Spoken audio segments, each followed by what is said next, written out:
Scribble drawing പോലെ തന്നെ നല്ല അടിപൊളിയായിട്ടുള്ള ഒരു പരിപാടിയാണ് ടെക്സ്ചർ ഡ്രോയിങ്. എന്തെങ്കിലും റാൻഡം ടെക്സ്ചറുകൾ ക്രിയേറ്റ് ചെയ്യുക, അതിനുശേഷം അതിനൊരു പിക്ചറിലേക്ക് കൺവേർട്ട് ചെയ്യുക എന്നാണ് ഈ ഒരു മെത്തേഡ്.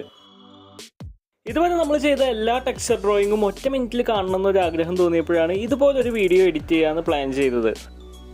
നമ്മുടെ മനസ്സിലുള്ള പിക്ചറുകൾ ഡിഫറെൻ്റ് ആയിട്ടുള്ള ആ ഒരു ടെക്സ്ചറിലേക്ക് കണക്റ്റ് ആകുമ്പോഴാണ് ഇതുപോലെ നല്ല മനോഹരങ്ങളായിട്ടുള്ള ചിത്രങ്ങൾ കിട്ടുന്നത്. മനോഹരമാണോ എന്നുള്ളതൊന്നും എനിക്കറിയില്ല. എന്തായാലും നമുക്ക് എല്ലാ തവണയും ഓരോ ടെക്സ്ചർ ക്രിയേറ്റ് ചെയ്തിട്ട് അതിൽ നോക്കുമ്പോഴും പല പല പിക്ചറുകൾ തെളിഞ്ഞു വരാറുണ്ട് കേട്ടോ. അപ്പോൾ ഇതുപോലത്തെ ഡിഫറെൻ്റ് ആയിട്ടുള്ള എന്തെങ്കിലും മെറ്റീരിയൽസ് ഉപയോഗിച്ച് ടെക്സ്ചർ ക്രിയേറ്റ് ചെയ്ത് കാണാൻ നിങ്ങൾക്ക് താല്പര്യം ഉണ്ടെങ്കിൽ ജസ്റ്റ് കമൻറ്റ് ചെയ്താൽ നമുക്ക് പറ്റണ സംഭവങ്ങളൊക്കെ നമ്മൾ ചെയ്ത് നോക്കുന്നതായിരിക്കും. സോ ഈ ഒരു വീഡിയോ ഇഷ്ടപ്പെട്ടാൽ ലൈക്ക്, ഷെയർ, സബ്സ്ക്രൈബ് ചെയ്ത് നമ്മളെ സപ്പോർട്ട് ചെയ്യാൻ മറക്കല്ലേ കേട്ടോ.